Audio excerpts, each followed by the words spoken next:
Today we're going to change out spark plugs and wires on this 2004 Chevy Impala with the 3.4. To start out, we want to remove the plug wires. So to do that, these little tabs right here that are keeping the plug wires aligned, we're going to undo these. There's a total of 4 of them. There's one right here. There's one right here. There's another one up here. And then right down here, sneaky little guy, there's one right here. Let's show you how to remove those. So on this clip here, you have a little loop that goes on the back side. That way this can be brought up and put out of the way. So what I'm going to use is I'm going to use this pick here.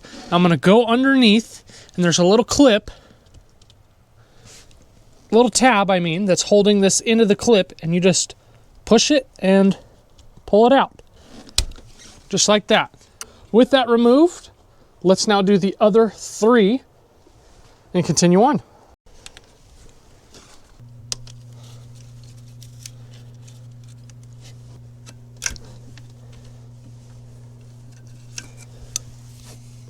Now this next step is completely optional. What I'm going to do is I'm actually going to sneak into this clip with the pick. Yep. Sneak into this clip with the pick and just pull it out. That way, right here, I have more movement out of this harness so I can easily get the wires out. Like I said, that's optional. You don't have to do that, but I'm doing that just to get a little bit more workability out of this. Now, right here at the front, next to your dipstick, just pull these 3 plug wires out. Now, they should just pop out. That did not just pop out. There's the first one. There's 2. Just trying to give it a little bit of spin. I don't really like doing this, but these are in there. There we are. That is the front side done. Next, we're going to pull the plug wires. Now, you don't need to worry about any of these plug wires and getting them mixed up, because I'm going to show you that this cylinder here is 2, 4, and 6. On the back side here, you got 1, 3, and 5. These plug wires are actually numbered. Here you have 6, 4, and 2. And then the new plug wires I got are also numbered, so you don't need to worry about mixing those up. Now, taking a look at the coils, you can also see that they are numbered. Here's 2 and 5, 6 and 3, 1 and 4, so you can't mix those up either. Pulling plug wire 6, 4, and 2. Here's our new plug wires, which we want 4, 2, and 6. Now I'm going to just route these. We're not going to plug them in yet because we still have spark plugs to do. And I have some dielectric grease here that we're going to use for the plug wires.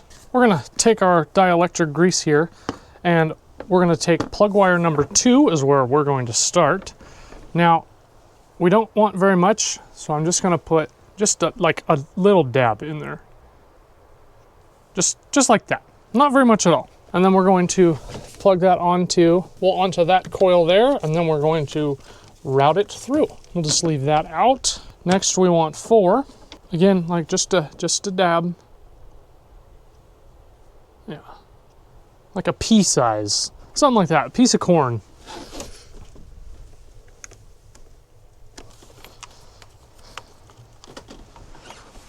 And then for the back, then for this side right here, the last one, 6. There we go. Like I said, not very much. You don't want to insulate the metal terminal.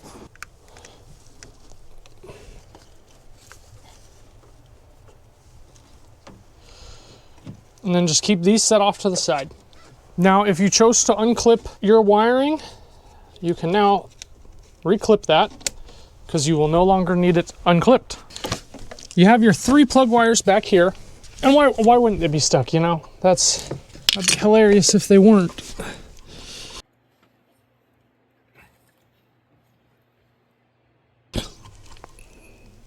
Man. Oh my gosh, that was so stuck in there.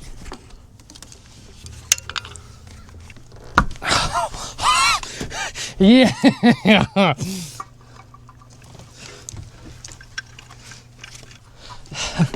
There's no way I'm gonna grab it from that side. Oh, we got it. Sometimes I forget how lucky I actually am with plug wires. I can normally just pop them right off. I never have them this stuck. It's been a while since I've had any plug wires this stuck, though. That was a that was a rip. Like if one broke, I was gonna be upset. Now, let's get back to the subject at hand. Here's the setup I'm going to be using to remove the spark plugs. I have my 1/2-inch ratchet with a 1/2-inch wobbly to a 6-inch extension with a 5/8 spark plug socket.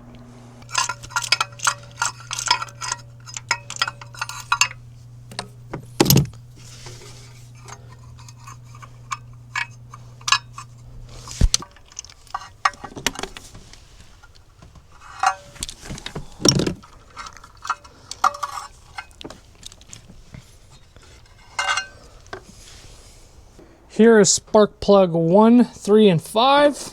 Let's take a look at them. They're gross. Here's our new plugs. These will all be gapped at 60 thousandths of an inch. These came pre-gapped. I'm going to check the gap on all of them and actually make sure that that is accurate, and then we'll get these installed. As I said in the last clip, I'm going to be checking to make sure that all these spark plugs are at 60 thousandths of an inch. Sometimes they come into the box, even though they're supposed to be pre-gapped, they don't end up being pre-gapped. And so it's better to just check real quick and be on your way than have some problems and you have to pull one of those spark plugs out. I mean, no one would want to pull one of those spark plugs back out from the backside. So double checked, they were all gapped to 60 thousandths of an inch, so we're good to go. Let's get them installed. Here I'm going to be using a little bit of anti-seize. I'm going to put it on the threads just so that I don't have any problems in the future. One of those spark plugs did not want to come out, and that was really annoying. So I'm going to use just a little bit of that, and then we'll be good to go.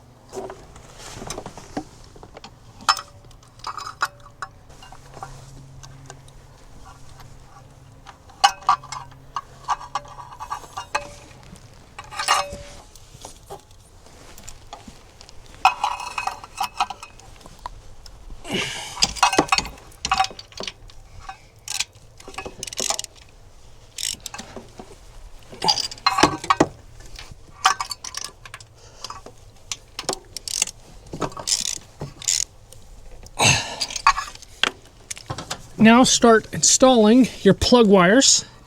So here's our first one. This is number 1. Then we want to route it just straight through underneath this O2 sensor. Through here and under this pipe.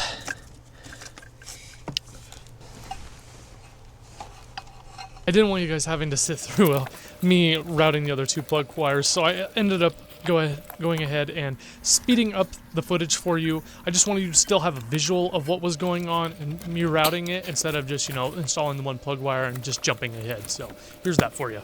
Now let's completely finish up with the back side. You're just going to pop these plug wires off, just like that. I just now realized I didn't even have sound on. I'm sorry. I'm going to give you guys a rundown of what I've done so far. I haven't got too far ahead, but I'm going to show you guys real quick. So down here, I clipped in these wires here. I plugged in 5, 3, and 1 on the coil wires. These 3 right here. Plugged these 3 in. Clipped in these wires right here, 2, 4, and 6, into this clip, ran them over, put them into this clip there, left them off to the side, and then I've pulled these 3 spark plugs here. They all smelled like fuel as well. One in the middle actually looked the best out of all 6. It had the least amount of fuel smell and also looking like it burned the cleanest for the longest. But I mean, I'm not surprised it smells like fuel. There's 5-year-old gas that was in this when I moved the car over here. I have since put fresh gas in it. Anyways, That brings you back to where we are. I'm getting ready to put some, I'll show you, these 3 spark plugs for gap, and then I will get them with some anti-seize and we'll get them thrown on. First plug to go in. This is a spark plug socket, but the rubber grommet came out of it probably close to a decade ago now, and I have just refused to replace it because the sockets lasted for so long.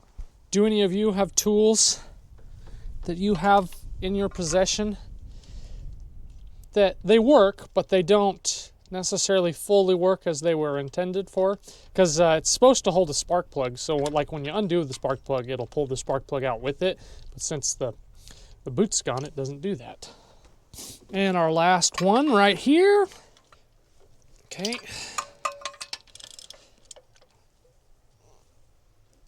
Because I have 1/2 inch, I'm trying to be careful. I'll have the torque specs up for you. Now we have our 3 plug wires. This is plug wire 2 right here. Some dielectric grease. Plug it in. We want 4, which is actually, it's funny, it's this guy. Okay. Perfect. And then last but certainly not least, number 6. Oh, shoot, I forgot. So we want this guy here and that guy there. Clip it down. There we go. Dielectric grease there. Looks so good. The routing looks so good. Pops with a little bit of color. And that's how we do that. And that is how you change your spark plugs and your plug wires on a 2004 Chevy Impala with the 3.4. Hope you guys enjoyed this one. It was a lot of fun to make it. If you guys want any more content like this, or interested in content like this, I would go ahead and hit that subscribe button because I'm always rolling out with some nice fun videos. And I'm gonna have a lot more content on this Impala in the future. If there was anything that I could have covered better, drop some feedback in the comment section for me. I love feedback. I'm new to filming, so that would be absolutely perfect for me. And I will see you guys in the next one.